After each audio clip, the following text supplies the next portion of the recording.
Nanded municipal corporation इंतखाबात के पेश नज़र आज भारतीय जनता पार्टी की जानिब से राब्ता दफ्तर में एक अहम प्रेस कॉन्फ्रेंस का इनेकाद किया गया। इस प्रेस कॉन्फ्रेंस में पार्टी के महानगर अध्यक्ष अमरनाथ राजूरकर, सीनियर लीडर चैतन्य बापू देशमुख और पार्टी तर्जुमान संतोष पंडागड़े ने मीडिया नुमाइंदों से खिताब किया। प्रेस कॉन्फ्रेंस में बीजेपी लीडरों ने म्युनिसिपल कॉरपोरेशन इंतखाबात में पार्टी उम्मीदवारों की तशहीरी मुहिम में हिस्सा लेने के लिए नांदेड़ के दौरे पर आने वाले स्टार प्रचारकों के शेड्यूल से मुतालिक अहम मालूमात फराहम की। बीजेपी लीडरों के मुताबिक 5 जनवरी को महाराष्ट्र के वजीर आला देवेंद्र फडणवीस नांदेड़ के दौरे पर आने वाले हैं। इसके अलावा पार्टी के रियासती सदर रविंद्र चौहान, साबिक वजीर पंकजा मुंडे समेत मुत्तादिद अहम रियासती व कौमी सतह के रहनुमा नांदेड़ पहुंचकर बीजेपी उम्मीदवारों के हक में इंतखाबी तशहीरी मुहिम में हिस्सा लेंगे। प्रेस कॉन्फ्रेंस के दौरान नामानिगारों की जानिब से इस सवाल पर कि बीजेपी ने शहर के चंद इंतखाबी हलकों में अपने उम्मीदवार क्यों नहीं खड़े किए, महानगर अध्यक्ष अमरनाथ राजूरकर ने वजाहत देते हुए कहा कि जिन इलाकों में हमें मजबूत और काबिल एतमाद उम्मीदवार दस्तयाब नहीं हो सके, वहां पार्टी ने उम्मीदवार खड़े न करने का फैसला किया। यह फैसला पार्टी की हिकमत अमली और जमीनी हकीकतों को मद्देनजर रखते हुए लिया गया। शहर में जेर बहस ऑल इंडिया मजलिस इत्तेहादुल मुस्लिमीन और मराठवाड़ा जनहित पार्टी के मुबैना तालमेल से मुताल्लिक सवाल पर अमरनाथ राजूरकर ने साफ लफ्जों में कहा कि इसमें कोई हकीकत नहीं। उन्होंने कहा कि एमआईएम का बीजेपी के साथ कोई ताल्लुक नहीं और न ही बीजेपी का किसी और पार्टी के साथ कोई खुफिया इत्तेहाद है। ताहम जब सहाफियों ने यह सवाल उठाया कि माजी में एमआईएम को बीजेपी की बी टीम करार दिया जाता रहा है और आज बीजेपी इसकी तरदीद कर रही है, तो इस पर अमरनाथ राजूरकर ने गोलमोल जवाब देते हुए एमआईएम को इंडियन नेशनल कांग्रेस की बी टीम करार दे दिया, जिस पर प्रेस कॉन्फ्रेंस में बहस का माहौल पैदा हो गया। बीजेपी लीडरों ने इस मौके पर कांग्रेस एनसीपी को भी सख्त तनकीद का निशाना बनाया और इल्जाम आयद किया कि इन जमातों ने माजी में शहर की तरक्की के नाम पर आवाम को सिर्फ वादों और नारों में उलझा रखा। बीजेपी क़यादत ने दावा किया है कि नांदेड़ शहर की असल तरक्की सिर्फ बीजेपी की मजबूत क़यादत और वाज़ेह पॉलिसियों के जरिए ही मुमकिन है। Bureau report, MCN Urdu news. विरोधी पक्षाने सेट केलेला विरोधी पक्षाने सेट केलेला नेरेटिव्ह आहे की एमआयएमचे उमेदवार आहे भाजपने दिले, अजून कोणती ती मराठवाडा विकास पार्टी त्यांचे दिले, नांदेड विकास आघाडीचे भाजपने दिले। आमचा यांचा काडीचाही संबंध नाही आहे।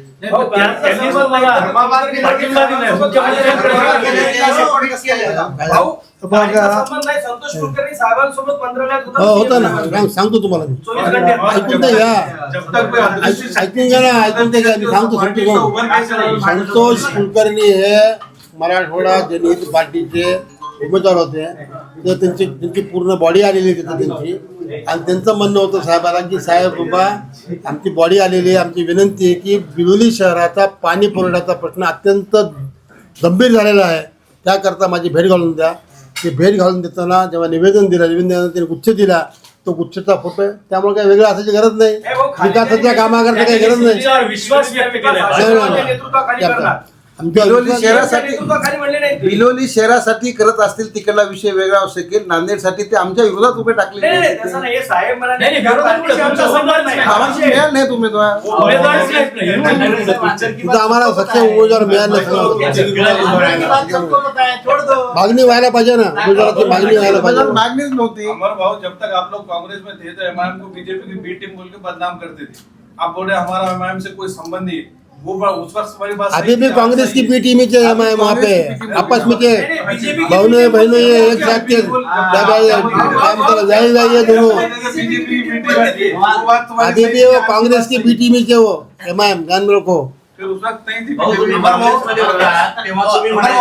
बीजेपीची मीटिंग आहे, आता तुम्ही भाजपमध्ये आलात, हो ना, मग अब बोल रहे हैं त्यावेळेस परिस्थिती वेगळी होती ना, त्यावेळेस त्यांनी आमचा संबंधच नाही, आमचा एमआयएमची मराठवाडा जनहित पार्टी नांदेड विकास आघाडी याचा काडीचा संबंध नाही। भारतीय जनता पक्ष हा स्वतंत्रपणे तिकडे जायच्या आधी आपल्या घरी स्वतंत्रपणे आम्ही लढत आहोत। आधी बापू बोलतील, थोडस नंतर भारतीय जनता पार्टी बापू साहेब आवाज वाढवा, मागे आवाज येते. आता काय होते का?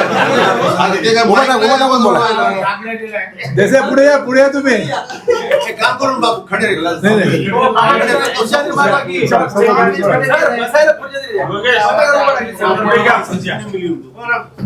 हो देशमुख साहेब पुढे या. दुसऱ्या जरा. अरे बाबा छोटं कार्यालय आहे, गरीब माणसं छोटं गरीब कार्यालय आहे. गरीब माणसाचा आहे.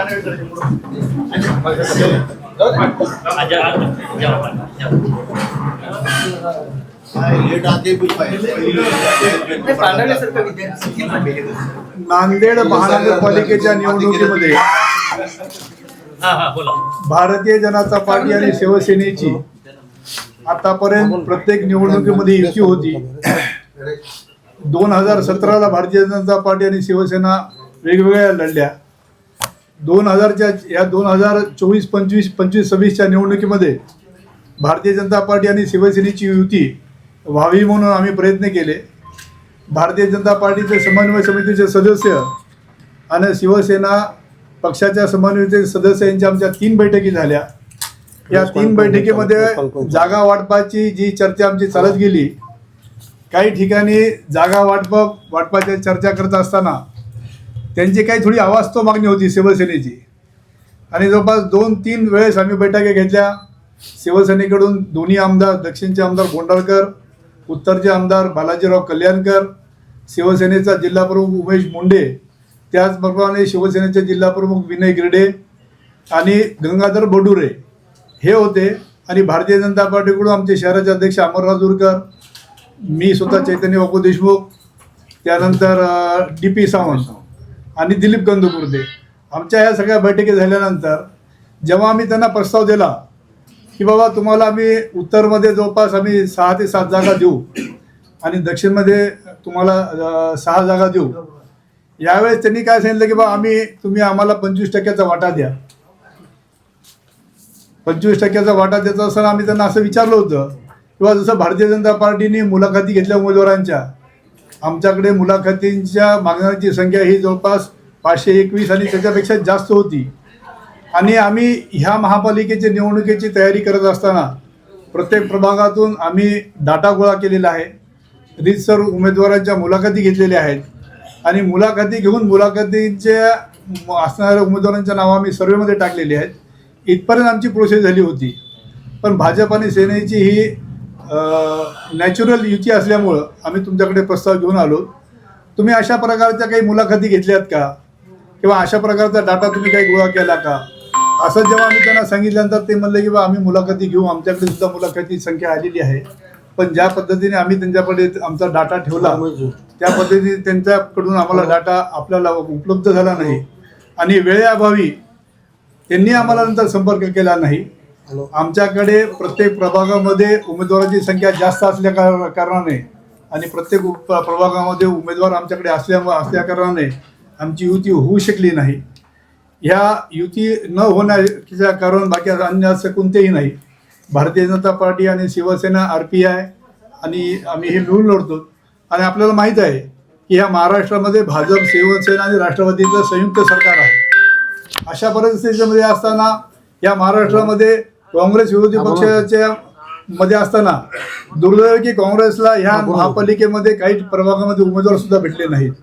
काँग्रेसची अशी अवस्था आहे की काँग्रेसकडे ना नेता आहे ना कार्यकर्ता आहे. आज भारतीय जनता पार्टीकडे केंद्रामध्ये नेता आहे, महाराष्ट्रामध्ये नेता आहे आणि ह्या जिल्ह्यामध्ये सुद्धा सक्षम नेता आहे. असं असताना येणाऱ्या काळामध्ये ही जी महापालिका आहे या महापालिकेवर भारतीय जनता पार्टीचा झेंडा फडकल असा आम्हाला विश्वास आहे.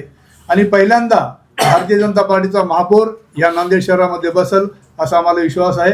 भारतीय जनता पार्टीचे पूर्ण कार्यकर्ते एक संघपणे ह्या निवडणुकीमध्ये जात आहेत आणि आपल्याला कळलंच की 15 तारखेला किंवा जेव्हा 16 तारखेला निकाल येईल तर ह्या निकालामध्ये भारतीय जनता पार्टीचे नगरसेवक जास्तीत जास्त प्रमाणामध्ये निवडून येऊन भारतीय जनता पार्टीचा महापौरीचं बनल.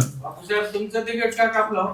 एक मिनिट देशे बघा थोडं मी जाहीरनाम्यावर बोलतो, त्यानंतर मग प्रश्न उत्तर करू. जयराम बोलतो. एक उत्तर होते नाही सांगतील की घंटा लागते आता उत्तरला. पत्रकार बंधू आणि माझी एकमेव भगिनी आलेली आहे, माझी ताई आली. ताई, जाहीरनाम्याचं प्रकाशन 1 जानेवारीला नव्या वर्षानिमित्त भाजपाचे ज्येष्ठ नेते आदरणीय भांडारी सर यांच्या, माधवरावजी भांडारी सर यांच्या हस्ते झालेला आहे. त्यावेळी अशोकरावजी चव्हाण साहेब, खासदार अजित गोपछडेजी आणि सर्व मान्यवर उपस्थित होते. हा जाहीरनामा तयार करताना याविषयीची जी मेहनत घेणं आहे ती सर्व भारतीय जनता पक्षाने माननीय खासदार अशोकरावजी चव्हाण साहेब यांच्या नेतृत्वाखाली, मार्गदर्शनाखाली या जाहीरनाम्याचं 10 वेळेस वाचन, पठण, तज्ज्ञ लोकांना दाखवून त्यांच्याकडून सल्ले घेणे, आदरणीय नंदू कुलकर्णी सर असतील, बाळासाहेबजी पांडे असतील, चेतन बापू देशमुख असतील किंवा अन्य काही मान्यवर मंडळी असेल, या आमच्या भाजपातल्या लोकांकडनं सगळी माहिती संकलित करून आम्ही हा जाहीरनामा तयार केलाय. हा जाहीरनामा तयार करताना आम्ही नागपूर आणि इंदोर या 2 ठिकाणी जाऊन आलो. त्या ठिकाणी जे जे चांगलं आहे, दुर्दैवाने इंदोरला घटना घडली, 14 लोक दगावल्याची बातमी आली, पण तो एक योगायोग समजा त्यांच्या आम्ही स्वच्छतेसाठी फक्त गेलो होतो. त्यांच्या पाण्याच्या वाटपाच्या प्रश्नावर आपण जे कॉमन मॅनचा मागे संकल्प केला होता 2017 मध्ये, त्याची सुद्धा प्रतिकृती आपण हे 17 ते 22 याच काळात केलेली आहे. हे जे शहराच्या सौंदर्य स्थळामधला हा जो ट्रॅक दिसतोय आपल्याला, हा ट्रॅक सुद्धा एडीसीच्या मार्फत, एशियन डेव्हलपमेंट बँकेच्या माध्यमातून तत्कालीन बांधकाम मंत्री आदरणीय अशोकरावजी चव्हाण साहेब यांनी 1350 कोटी रुपये मंजूर करून घेतले होते आणि त्या योजनेमधलंच हे सुद्धा काम आहे. त्यामुळे कुणीही श्रेय करण्याचा प्रश्नच नाही. हे बाकीचे हा जो प्रकल्प आहे हा सुद्धा साहेबांच्या महाविकास आघाडी सरकारच्या काळामध्ये आपण हा लटकणारा पूल पाहतोय, म्हणजे सीलिंगच्या धर्तीवरचा, म्हणजे आपल्या महानगराशी संलग्न आहे, ते सुद्धा आपण दाखवलेलं आहे. यातलं प्रत्येक काम न काम सगळ्यात मोठा आक्षेप आता आपण चर्चा करत निघलो होता की हा फोटो का टाकला, कारण हा फोटो 2012ला होता, 2017ला होता आणि आताही होता. दरम्यानच्या काळामध्ये केंद्र शासनाकडून, राज्य शासनाकडून आलेल्या क्रीडाविषयक निधीतून त्यातली बरीचशी उभारणी झालेली आहे, पण इतक्यावर राष्ट्रीय आणि आंतरराष्ट्रीय दर्जाचे क्रिकेट सामने घेणं शक्य नाही. आणि हे करण्यासाठी पुन्हा एकदा आपल्याला केंद्राकडे आणि राज्याकडे या मदतीची हे करावं लागेल, आपल्याला मागावं लागेल मदत, आणि त्या मदतीतून पूर्ण करून येणाऱ्या काळामध्ये 2 ते 3 वर्षामध्ये आंतरराष्ट्रीय पातळीवरचा एक तरी सामना, ते नसेल तर IPLचा का सामना, ते पूर्ण झाला पाहिजे. म्हणून आपण काम पूर्ण करा असं म्हटलं. स्टेडियम करायचं आपण बोललो नाही, स्टेडियमचं अंतर्गत काम पूर्ण करा असा सर्व विषय घेतलेला आहे. त्यामुळे हा जाहीरनामा परिपूर्ण केवळ भारतीय जनता पक्षाने जनतेच्या हितासाठी, जनतेच्या कल्याणासाठी, भाजपची साथ, नांदेडचा सर्वांगीण विकास हा संकल्प घेऊन केलेला आहे. यामध्ये अन्य कुठल्याही पक्षाच्या नेत्याचं श्रेय आम्ही घेणार नाही. त्यांनी जे काम केलं ते त्यांना लकला, पण ज्यांनी केलंच नाही ते मी केलं म्हणून सांगतायत, त्याविषयीचा आमच्या मनातल्या भावना, आम्ही कोण काय म्हटलं म्हणणार नाही. आमचं प्रॉडक्ट किती उत्तम आहे, आमचे संकल्प किती दृढ आहेत आणि आम्ही या शहरासाठी काय चांगलं देऊ शकतो यासाठीचा हा जाहीरनामा आहे. म्हणून आपल्या मित्रांकडे मी सादर करतो. तुमच्याच पक्षाचे जाहीरनामा प्रमुख जे आहेत महाराष्ट्राचे माधव भंडारी, ते असं म्हणाले, म्हणजे काँग्रेसच्या कामांचं श्रेय तुम्ही घेतलं, कबुली दिली त्याची, की यस काँग्रेसचं असलं तरी आमचंच आहे, बरोबर आहे ना अशोकराव चव्हाण? हो, ते म्हणजे तुमचंच आहे असंच झालं ना ते. तर त्यांनी असं म्हटलंय त्या इंटरव्ह्यू मध्ये की 1947 पासून हे काँग्रेसचं पाप आहे, जे महापालिकेवर 650 कोटीचं जे कर्ज आहे आणि पूर्ण भारतात हे पाप काँग्रेसचं आहे. ह्या पापाचं झाली पण तुम्हीच आहात, हे मान्य करता का? नाही, कोणी म्हटलं? कुठं म्हटलं? माधव भंडारींनी इंटरव्ह्यू दिलाय, जाहीर आहे, टीव्हीवर आलेलं इंटरव्ह्यू आहे. दाखवू का तसं? म्हणजे ते भारताभरात बोलले का सगळं? भारतात बोलले का? भारतातल्या अनेक महापालिकेचे अनेक पाप काँग्रेसने केले, चैतन्य बापू आहेत, आणि किती अबोर्ड टेंडर गेले याचा विचार करा ना. असं कुठलंही अबोर्ड दर्जा राखून जे करणं शक्य आहे ते केलेलं आहे. हा विरोधकांचा आरोप तुम्ही करण्याचा नाही. आम्हाला अधिक माहिती एक मिनिट, दर्जा राखून म्हणता आस्था ब्रिजला 50 कोटी रुपये खर्च झाले, पूर्ण भेगा पडलेले आहे आजही. वो एयरपोर्ट का रोड बोल रहा हूँ, गार्डन बोल रहे हो, ऑलरेडी इतनी पक्की रोड थी, डबल रोड पे बनाया एक सवाल आपण ज्या आहे. एअरपोर्टचा वॉकिंग केलं, कल्याणकरांनी त्याचा पत्रव्यवहार केल्याचे पुरावे दाखवले. दुसरी महत्वाची गोष्ट, टाउन प्लॅनिंग डिपार्टमेंटकडे विमानतळाची पार्किंग आपल्याच महापालिकेनं मंजूर केलेली आजही रेकॉर्डला आहे. तिथं हा ट्रॅक झालाच कसा, त्याच्यावर तो फंड झालाच कसा खर्च, जिथं टाउन प्लॅनिंग मध्ये आजच्या तारखेमध्ये एअरपोर्टची पार्किंग आहे, शासनाच्या रेकॉर्डवर आहे, आपण बघू शकता.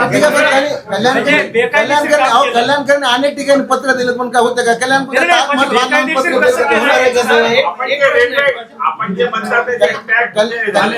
कल्याणकरांनी पत्र दिलं, अनेकांनी पत्र देऊन ठेवतात, मग त्याला मंजुरी असते का त्याची? बिगाऱ्या मातीच्या समोरचा रस्ता बघा, किती क्रॅक झालेला आहे तो. ग्रामपंचायतचा पूल आणि नांदेडचा काय संबंध? सर, एक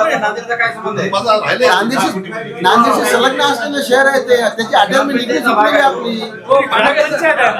सगळी अटॅचमेंट इकडे आणि सुटलेली ज्या आमदारांनी केलं ते राष्ट्रवादीत आहे आता.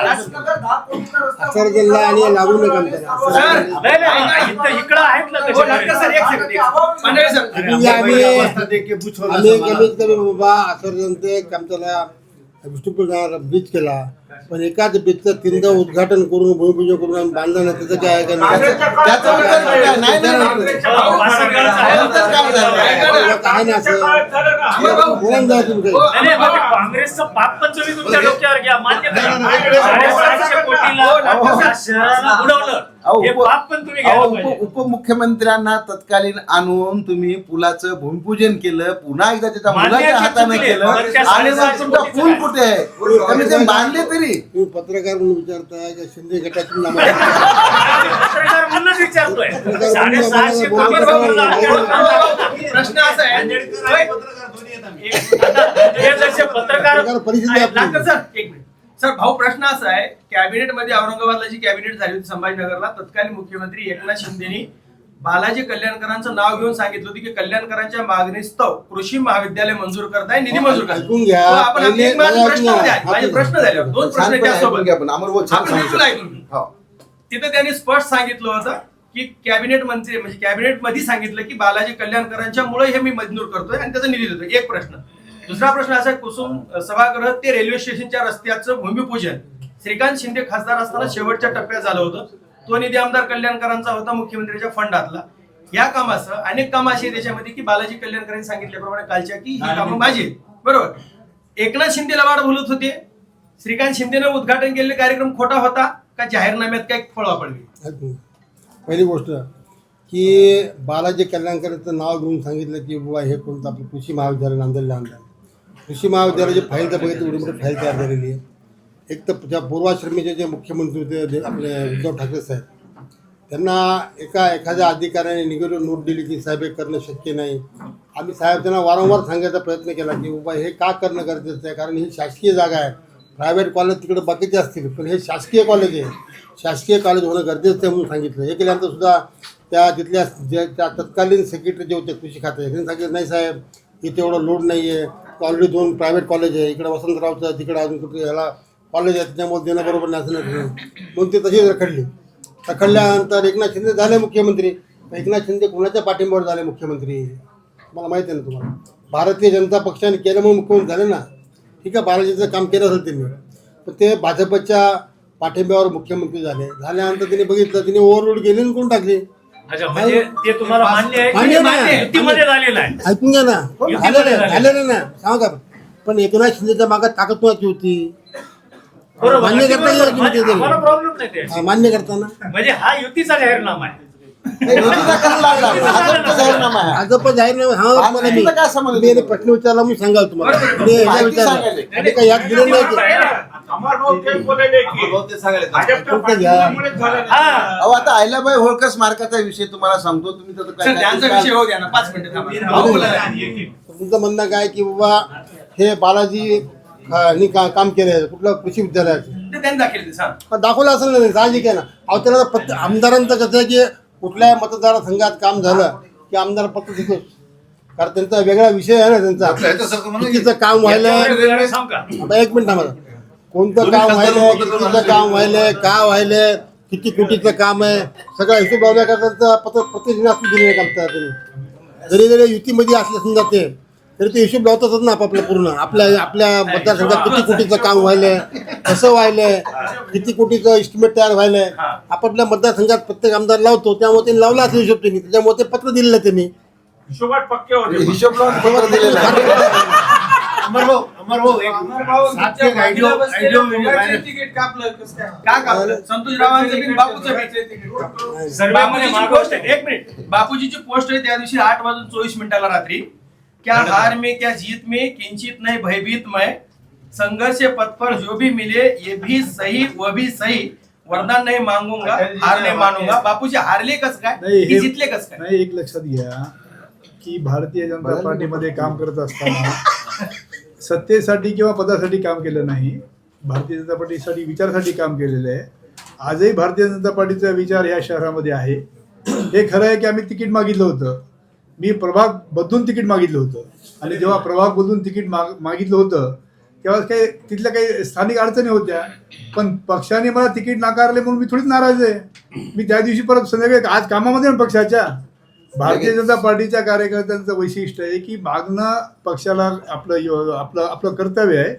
पक्षाने जो निर्णय घेतला तो निर्णय मान्य कार्यकर्त्याचं योगदान आहे. त्यामुळे तो काही विषय नाही. तिकीट माझा कापलं काय किंवा पंडाकळेचं कापलं काय. पंडाकळेचं सुद्धा तिकीट कापल्यानंतर ते अर्ध्या घंट्याने पक्षाच्या कामामध्ये होते.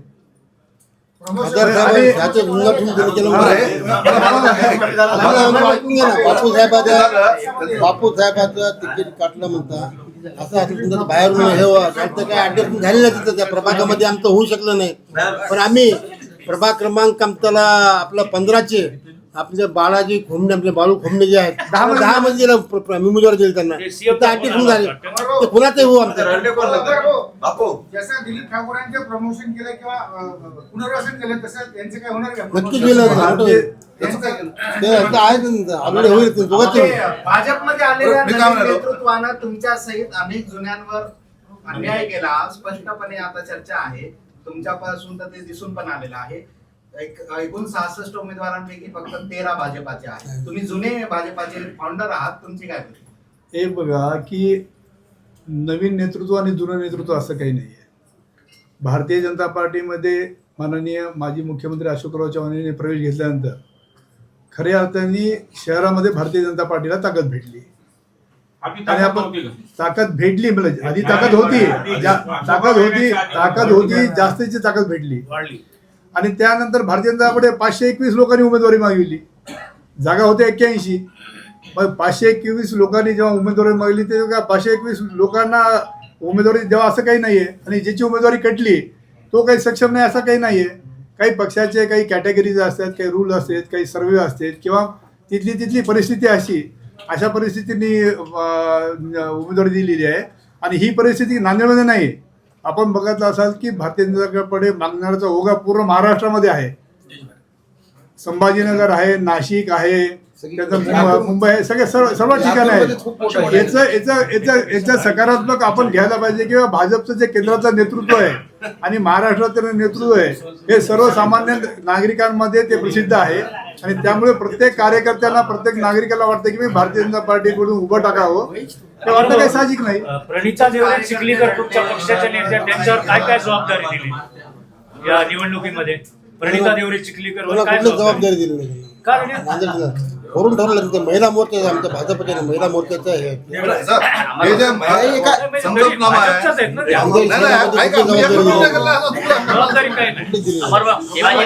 शिवाजीनगर से दुष्यंत का टिकट क्यों काटा गया? कहीं आरोप लगाए उन्होंने आपके ऊपर? आरोप लगा एक रनिंग कॉर्पोरेटर है, ये कुछ कार्यकर्ता था. काल आपले उससे सक्षम कार्यकर्ता मिल गया होगा, उसका टिकट गया होगा. अमर भाई, उससे भी सक्षम मिल गया होगा. अमर भाई, एक आइडिया बहुत देर से वायरल हो रहा है सबका, मुसलमानों को टिकट नहीं देना बोल रहे हैं. क्या है उसका खुलासा? ऐसा कुछ नहीं है. मुसलमानों को हमने मुतखेड़ में 3 मुसलमान चुन के लाए, 7 जगहों को टिकट देते हैं. और भोकर में कुछ लोगों ने बोले कि हमको दूसरा चिन्ह दो, हम लड़ना चाहते हैं. तो वहाँ पे भी 4 मुसलमान चुन के लाए. यहाँ पे प्रभाग क्रमांक 12, 14, 16 में भी हमने यहाँ पे मुसलमानों को टिकट दिया है और हमारे उम्मीदवार लड़ रहे हैं यहाँ पे. तुम्ही काय म्हणालात की भाजपमध्ये देवरे मॅडमवर काही जबाबदारी दिली का? माझं म्हणणं असं आहे की भाजपमुळे मी घडलो, देवेंद्र फडणवीसमुळे मी घडलो असे सांगणारे नेते आज त्यांनी अशी घोषणा केली की नांदेड शहर भाजप मुक्त करायचं आहे. आता भाजप मुक्त करायचं की मग देवेंद्र फडणवीसची पार्टी संपून टाकायची आणि मग त्यासाठी तुम्ही इकडे ठेवणार आहात का? अगदी बरोबर आहे. या वाक्याला धरून प्रश्न असा आहे, गेल्या नगरपालिकेच्या निवडणुकीला देवेंद्र फडणवीस नव्या मुंड्यावर अशोकराव चव्हाणांवर आरोप केले डीलर आहे म्हणून. डीलर आहे आता फिरायली नांदेड भरती प्रत्येकाच्या व्हॉट्सअपला इथले मला सांगा भाजप मुक्त नांदेड करणे फडणवीस खोटं बोलले का? एखाद्या राजकीय पक्षाच्या नेत्यांनी किंवा कार्यकर्त्यांनी एखादा व्यवसाय करणं चुकीचं आहे का? मग हे फडणवीसांना माहित नव्हतं नाही का? नाही, चुकीचं आहे की मला हे फडणवीसांना माहित नव्हतं. अशोक चव्हाण साहेब तेव्हा काँग्रेसमध्ये होते आणि देवेंद्र फडणवीस भाजपमध्ये होते. तुमची अशी अपेक्षा आहे का देवेंद्र फडणवीसने अशोक चव्हाण साहेबांचं खूप चांगलं नेतृत्व आहे अशी अपेक्षा बोलावं अशी अपेक्षा आहे का तुमची? विरोधी पक्ष म्हणल्यानंतर एकमेकांवर आरोप ते प्रत्यारोप विरोधी होत असतात पक्षाचे, ना. त्यांनी जर भाजप मुक्त म्हणलं तर त्यांनी कसं तुम्ही कशी ठेवताय? महाराष्ट्रामध्ये ते आमच्याबरोबर सत्तेमध्ये आहेत. मग तुम्ही पहिले त्यांना व्हावं लागेल तेव्हा. पहिलं त्यांना व्हावं लागेल म्हणणं आलो ना. त्यांनी जर भाजप मुक्त म्हणा सगळ्यात पहिलं त्यांना मुक्त व्हावं नंतर आम्ही मुक्त होतो. आणि माझा दुसरा असा प्रश्न पत्रकार नाही पण दुसरा विषय माझा असा दुसरा प्रश्न तुम्हाला. प्रश्न तुम्ही कसं काय नाही नाही अहो, ऐका की जरा.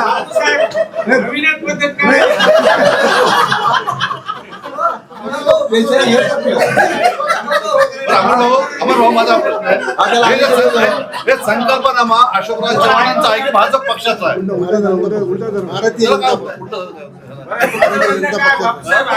भारतीय जनता पक्षाच्या याच्या उद्घाटनाला भाजपचे महाराष्ट्राचे जाहीरनामा प्रमुख आले होते ते असतील प्रकाश.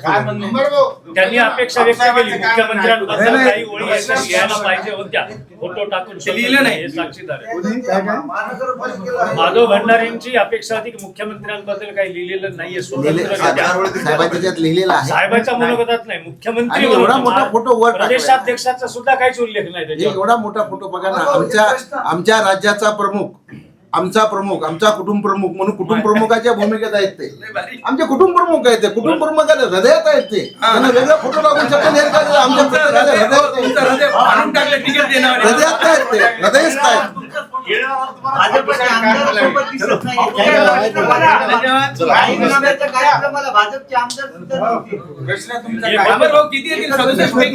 राष्ट्रवादीला तुम्ही विचारा की नांदेड सर्वाधिक उमेदवार भारतीय जनता पक्षाचे फाईट शिवसेना भाजप आहे का फाईट भाजपा विरुद्ध आघाडी? काही ठिकाणी शिवसेनेबरोबर फाईट आहे, काही ठिकाणी काँग्रेस बरोबर आहे, काही ठिकाणी MIM बरोबर फाईट आहे, काही ठिकाणी फाईट आहे. प्रताप पाटील चिखलीकरांचं किती मोठं आव्हान आहे या महापालिका निवडणुकीत? मला वाटत नाही होतं त्याचं आव्हान असंच वाटत नाही. काहीच आव्हान नाही. बरं, विषय कसा आहे त्यांचा योगेश? छोटा विषय असा आहे, त्यांची युती दक्षिण मध्ये आहे आणि प्रभाग 8 मधल्या 3 उमेदवारांनी माघार घेतली. त्याच्यासाठी घेतली प्रश्नच आहे ना. तर युती नाही ना. तुमची युती दक्षिण मध्ये आहे ना, मग उत्तर मधले माघार का घ्याला? ओबीसी समाज यांच्या मतांची मोठ बनली आणि तुमच्या समोर आव्हान निर्माण केलं असं मला वाटतं का? नाही अजिबात वाटत नाही. ते एवढे काँग्रेसवाले बदमाश आहेत, पूर्ण वंचितचे मतं लुबाडणं करता त्यांनी युती केली.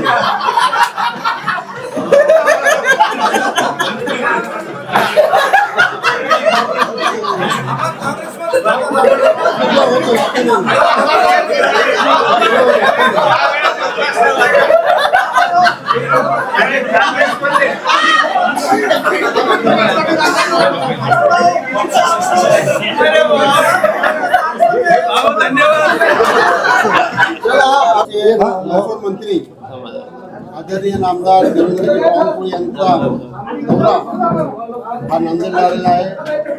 त्यांच्या समवेत राज्याच्या पशुसंवर्धन मंत्री आदरणीय पंकजाताई मुंडे या सुद्धा ह्या दौऱ्यामध्ये सामील आहेत.